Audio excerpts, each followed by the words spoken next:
khusus remaja masjidnya saya gedor-gedor pintu mereka gitu kan, supaya mereka ikut sholat subuh sama kita semua. Kemudian di situ kita beri lagi pencerahan bahwasannya Islam ini memang harus kita perjuangkan. Islam ini memang harus kita usahakan supaya tidak lagi dihina-hina oleh para kafirin.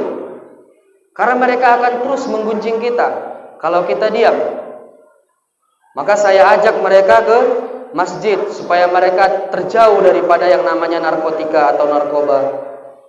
Bahkan yang lebih baiknya lagi, kita buka bahwasannya kalau tidak ada lagi, letakkanlah kalau misalkan ayah-ayah kita yang di masjid ini sudah tidak ada lagi, sudah wafat semua, katakanlah seperti itu, maka penggantinya pastilah yang remaja-remaja ini.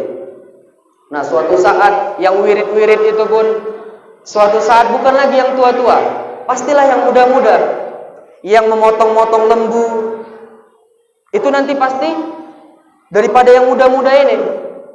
Kalau yang muda-muda ini tidak terdidik dari sekarang untuk siap menghadapi fenomena-fenomena yang seperti itu, maka nanti bisa orang-orang kafir menghancurkan Islam dari dalam.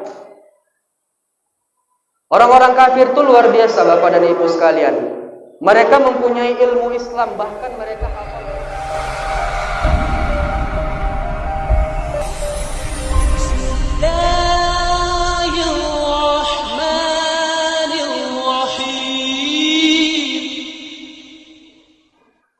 Assalamualaikum warahmatullahi wabarakatuh.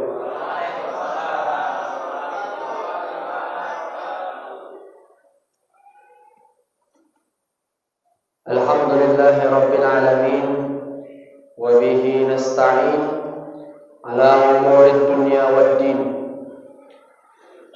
Asyhadu an la ilaha illallah wahdahu la syarika lah, wa asyhadu anna Muhammadan abduhu wa rasuluh, khataman nabi la nabiyya ba'dah. Allahumma salli wa sallim wa barik ala sayyidina Muhammadin wa ala alihi wa ashabihi ajma'in. Rabbi israh li sadri wa yassir li amri wahlul 'uqdatam min lisani yafqahu qawli. Rabbi zidna ilma warzuqna fahma wa 'amalan shalihan. Qala Allah Ta'ala fi kitabil aziz, A'udzu billahi minasy syaithanir rajim. Bismillahirrahmanirrahim. Ya ayyuhal muzammil qumil laila illa qalila nisfahu aw inqus minhu qalila aw zid 'alaihi wa rattilil qur'ana tartila. وفي آيات الآخر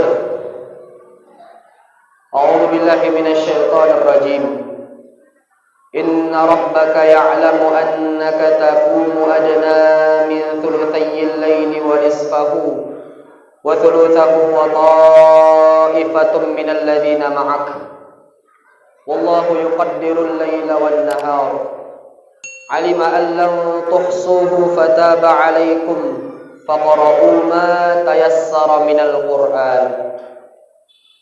Shadaqallahul 'azim wa sadaqan nabiy wa rasulul karim wa nahnu 'ala dzalika minasy syahidin wasyakirin walhamdulillahi rabbil alamin. Bapak-bapak remaja masjid dan seluruh jamaah yang Haikal cintai karena Allah Subhanahu wa taala. Di dalam hidup ini kita wajiblah untuk bersyukur kepada Allah Subhanahu wa taala dengan mengucapkan lafaz hamdalah. Bersyukur dalam arti kita berterima kasih kepada Allah Subhanahu wa taala atas apapun yang Allah limpahkan kepada kita dari waktu kita lahir sampai kita wafat nanti. Apapun yang diberikan kepada Allah Subhanahu wa taala, baik itu suka maupun duka, maupun bencana adalah kata Rasulullah SAW kita mengucapkan lafaz alhamdulillahirabbil alamin. Bahkan sekalipun ketika kita mendengar ada berita bahwasannya seseorang wafat, disunnahkan oleh Rasulullah SAW untuk mengucapkan lafaz hamdalah, alhamdulillahirabbil alamin. Bukan makna kita senang bahwasanya orang ini meninggal, tetapi kita bersyukur kepada Allah Subhanahu wa taala dengan mengucapkan lafaz alhamdulillahirabbil alamin dengan makna bahwasanya kita masih diberi kehidupan hingga sekarang ini. Jadilah kita menjadi seseorang yang mendapatkan ikhtibar daripada orang-orang yang sudah mati. Ketika kita melihat seorang sudah mati, maka kita ambil ikhtibarnya. Ya Allah ya Rabb, pada hari ini saya melihat seorang mayit akan dikebumikan. Maka pada suatu saat saya pun akan dikebumikan. Hamba bersyukur kepadamu ya Allah, karena hingga pada detik ini Engkau masih memberikan kepada saya kesempatan untuk mengucapkan lafaz hamdalah dan beristighfar dan juga kembali kepada Allah Subhanahu wa taala.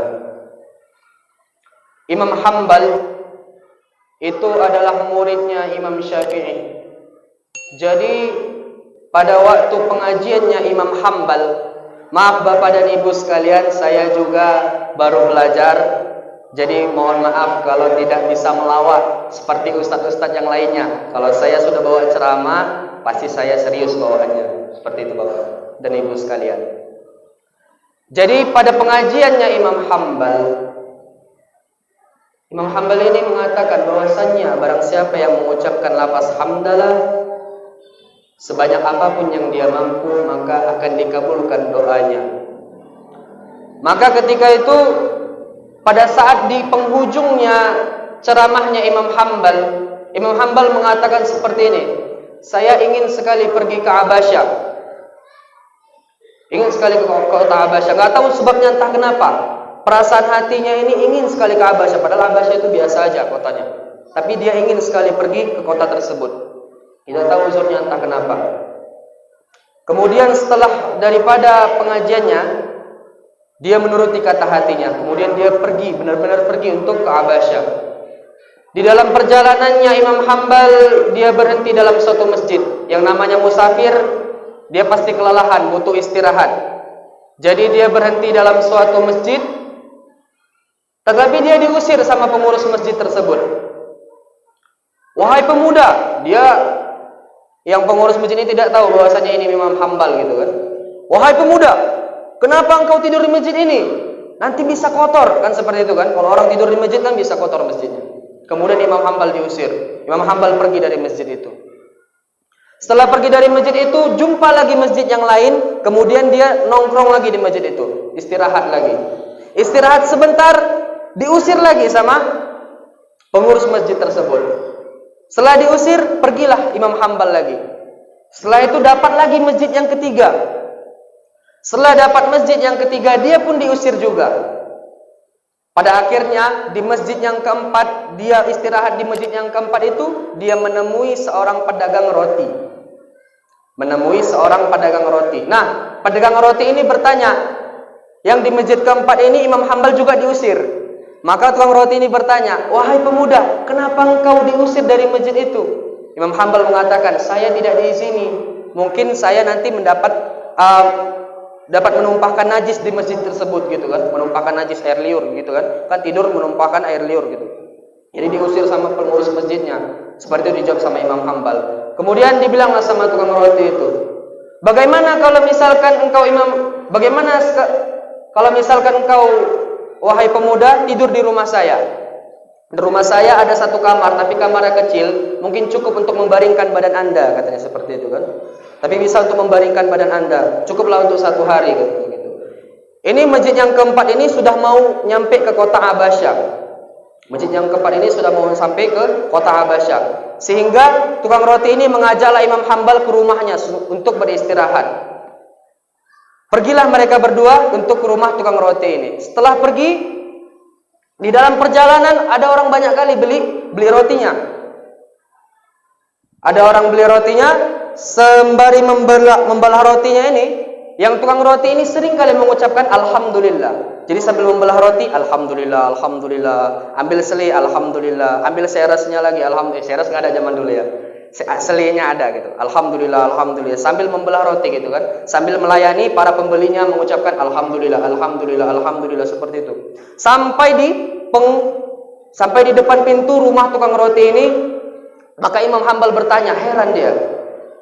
Wahai tukang roti, kenapa kok engkau seringkali mengucapkan lafaz hamdalah? Alhamdulillahirabbil alamin. Bahkan pada saat orang-orang memberi rotimu, engkau masih saja mengucap alhamdulillahirabbil alamin. Kenapa katanya gitu? Kemudian dijawablah sama tukang roti ini, ini posisi tukang rotinya ini nggak tahu bahwasanya ini adalah Imam Hambal. Nggak tahu bahwasanya ini adalah Imam Hambal. Jadi tukang roti ini mengatakan, saya ingin sekali bertemu dengan Imam Hambal. Saya sering sekali mendengar pengajian di masjid tadi yang tempat engkau diusir tadi, bahwasannya Imam Hambal pernah berceramah, bahwasannya mengucapkan alhamdulillah berkali-kali sebanyak yang kita mampu, kemudian kita berdoa kepada Allah, bermunajat kepada Allah, maka doanya akan dikabulkan oleh Allah Subhanahu wa taala, katanya gitu kan. Imam Hambal ini spontan langsung terkejut. Wah, alhamdulillahirabbil alamin, langsung dipeluknya si pemuda yang menjual roti ini. Akulah Imam Hambal, katanya gitu. Inilah kenapa sebabnya uzur hatiku ingin sekali ke Abasyah. Rupanya Allah ingin mempertemukan kita berdua. Kata Imam Hambal seperti itu. Bapak dan Ibu sekalian, itulah manfaat untuk mengucap alhamdulillahirabbil alamin. Kemudian bersalawat kepada Rasulullah sallallahu alaihi wasallam dengan mengucapkan lafaz Allahumma shalli ala sayyidina Muhammad huwa nabi wa ma Muhammadun illa rasul qad qalat min qablihi ar-rusul afa imma ta'aw qutilan qalabatul. Muhammad itu tidak lain hanyalah seorang rasul, dan sungguh telah berlalu beberapa orang rasul. Apabila jikalau ia mati atau dibunuh, kemudian engkau akan berbaring ke belakang, maka itu tidak akan memberikan kerugian kepada Allah sedikit pun. Bapak dan Ibu sekalian, mohon difahami ayat ini, bahwasannya jikalau seseorang yang kita anggap ulama, yang kita anggap dia cucu keturunan daripada Rasulullah sallallahu alaihi wasallam, dia dicaci, dia dimaki, dia diancam, bahkan mau dibunuh sekalipun, maka itu tidak akan mendatangkan kerugian daripada Allah sedikit pun. Karena apa? Yang butuh Islam ini ya kita.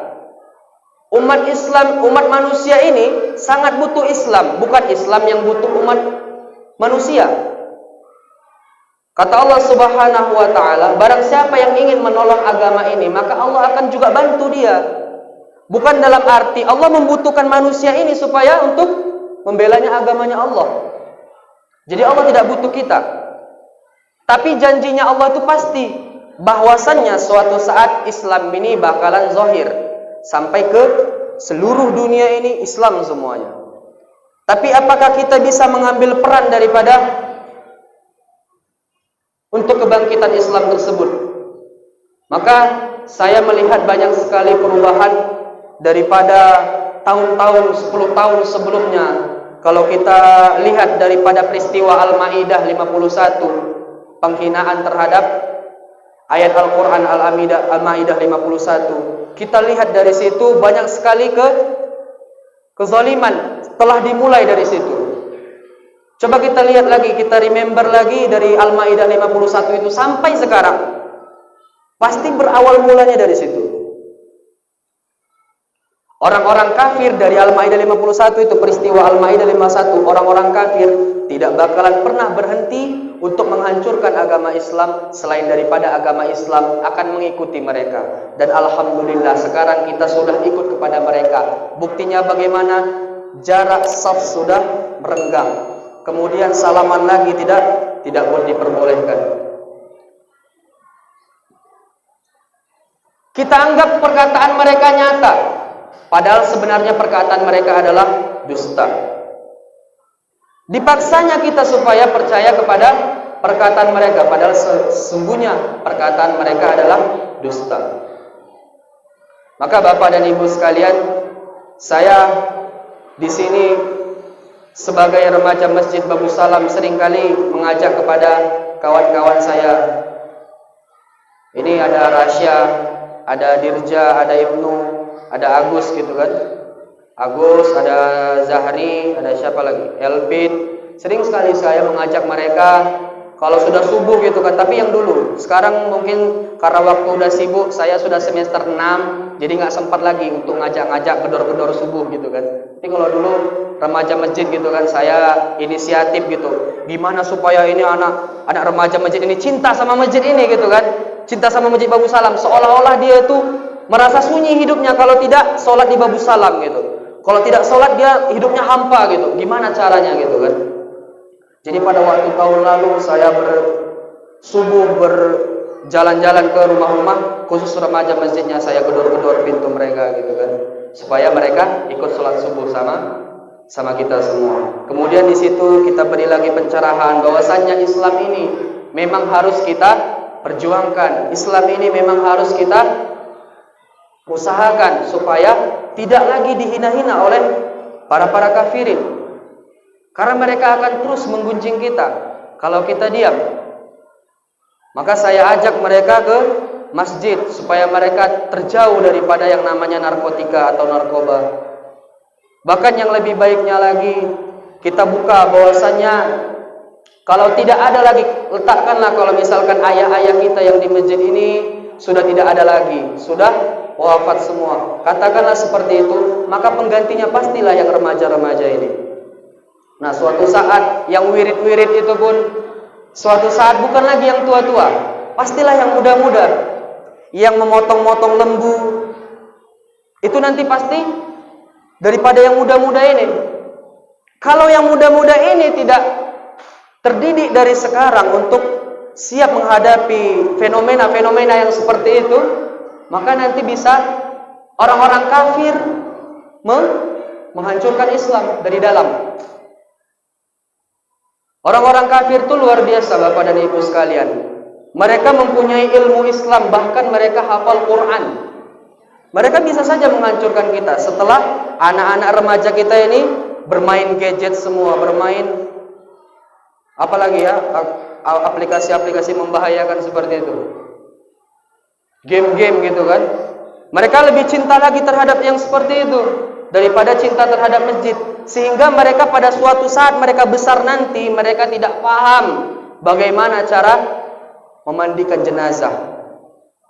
Itu gawat Bapak dan Ibu sekalian. Mereka tidak paham cara menyolatkan orang tuanya sendiri. Mereka tidak paham cara memandikan orang tuanya sendiri ketika orang tuanya sudah wafat.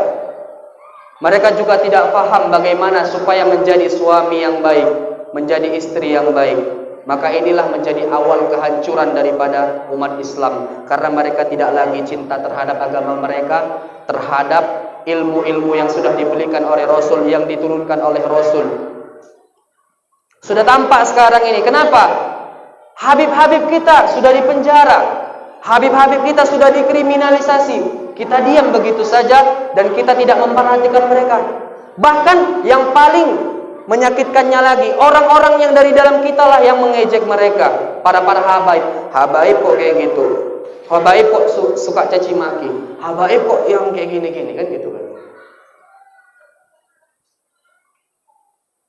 Padahal dari situlah orang-orang kafir ingin menyerang kita.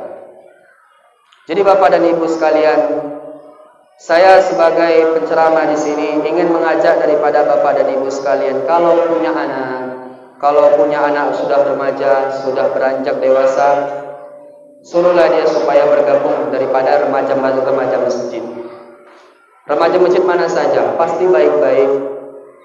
Karena insya Allah dari Babu Salam kami sudah tergabung juga, ingin bergabung dari remaja masjid satu, remaja masjid lainnya, remaja masjid ini, remaja masjid itu, digabung satu rangkulan, sehingga tidak ada lagi yang zaman seperti dulu. Kalau zaman seperti dulu, remaja masjid itu di dalam masjid itu pacaran mereka. Makanya saya tidak mau masuk remaja masjid dulu. Umur saya ketika itu masih kelas 2 SMP, saya lihat remaja masjid dari Babu Salam tuh merokok, pacaran di dalam masjid. Di dalam masjid mereka pacaran seperti itu. Makanya saya tidak suka dulu. Saya berharap ya Allah ya Rabbi, suatu saat adik-adik daripada mereka yang suci, yang mereka tidak mengenal daripada dunia-dunia yang jahat seperti itu, akan saya rubah pemikirannya supaya mereka lebih cinta terhadap Al-Quran, supaya mereka lebih cinta daripada agama Islam ini. Bapak dan Ibu sekalian yang dirahmati Allah Subhanahu wa taala, tentu banyaklah perjuangan-perjuangan kita supaya bisa mengajak daripada anak kita untuk mencintai masjid, untuk lebih suka lagi datang ke masjid. Karena apa? Mereka itu sudah terdoktrin daripada apa yang mereka hadapi daripada zaman sekarang ini. Seperti yang joget-joget itu ya Bu ya. Saya tidak ingin menyebutkan nama apanya, aplikasinya. Tapi yang joget-joget itu kan yang lebih, kalau misalkan udah lagi ngetren ini, musim ini, maka jogetnya seperti itu. Nah, yang seperti itulah mereka hadapi sekarang, sehingga mereka lebih cinta daripada dunia yang seperti itu. Dan yang lebih parahnya lagi, orang tuanya pun juga ikut. Dan yang lebih parahnya lagi, orang tuanya pun juga ikut. Bagaimanalah anaknya bisa ikut ke masjid, sementara orang tuanya pun seperti itu juga. Maka kita, ayolah kita ajak diri kita sendiri dan keluarga kita untuk lebih cinta lagi masjid daripada dunia dan seisinya ini. Karena dunia, karena akhirat pada sekarang ini, makanya kita Islam ini disebut pada orang-orang kafir itu sebagai orang gila, karena kita sering menceritakan sesuatu yang tidak nyata. Kita menceritakan neraka, nerakanya tidak ada. Kita menceritakan surga, surganya tidak ada. Cuma ada dua alam ini nanti ketika di akhirat. Dan dua alam ini hanya dongeng di dunia. Kita bercerita di dunia ini, neraka nak, surga nak, tapi hanya dongeng pada saat ini. Tapi begitu di akhirat, dunia ini hanyalah dongeng, dan akhirat itu adalah nyata. Wal akhiratu khairul laka minal ula. Pada saat kita sudah di surga nanti, kita akan berkata, dulu saya pada waktu malam Lailatul Qadar, saya sering kali membaca Quran. Dulu pada waktu malam Lailatul Qadar, saya bangun bersama keluarga-keluarga saya, ayah, nenek, kakek, siapapun keluarga saya, bangun di tengah malam, saya tahajud di situ bersama keluarga saya, meminta kepada Allah, ya Allah berkati keluarga kami. Momen-momen di surga nanti, itulah yang kita ceritakan nanti di akhirat. Pada waktu malam Lailatul Qadar itu tidak ada satupun malam pun yang lebih mulia daripada malam 1000 bulan. Bahkan di surga nanti tidak ada lagi malam Lailatul Qadar. Makanya di dalam Lailatul Qadar itu diceritakan bahwasanya malaikat itu memohon-mohon sama Allah, ya Allah ya Rabbi, hamba memohon kepadamu ya Allah, izinkan hamba untuk turun ke bumi. Izinkan hamba untuk turun ke bumi. Untuk apa? Menyaksikan malam Lailatul Qadar. Karena setelah kiamat tidak ada lagi malam Lailatul Qadar. Nah, pada waktu momen malam Lailatul Qadar ini, marilah kita sama-sama ajak keluarga kita, ajak anak kita, ajak anak kita yang sudah dewasa ke masjid. Ke masjid nak, sana nak, ke masjid. Ikut remaja masjid sana, jam 2 malam mereka sudah tahajud berjamaah di sini. Ikut nak, sana, ke masjid. Mereka pada waktu jam 2 malam membaca Quran di sini. Nah, seperti itu Bapak dan Ibu sekalian. Kita sebagai remaja, untuk teman-teman saya semua, ayolah marilah kita berubah. Janganlah mudah kita susah, makin kita lagi berbuat jahat. Sudahlah kita susah, makinlah kita lagi berbuat buruk.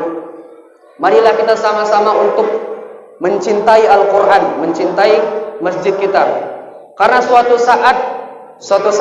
ketika setelah ayah-ayah kita nanti sudah tidak ada, maka kitalah yang akan menggantikannya. Demikian Bapak dan Ibu sekalian. Lebih kurang saya mohon maaf apabila ada kata-kata yang menyinggung perasaan. Saya mohon maaf. Kepada Allah saya juga mohon ampun. Saya bukan hanya mengajak daripada Bapak dan Ibu sekalian, tetapi saya juga mengajak daripada diri saya sendiri untuk berubah menjadi yang lebih baik. Akhirul kalam, nun wal qalami wa ma yasturun, fastabiqul khairat. Ila liqa Assalamualaikum warahmatullahi wabarakatuh.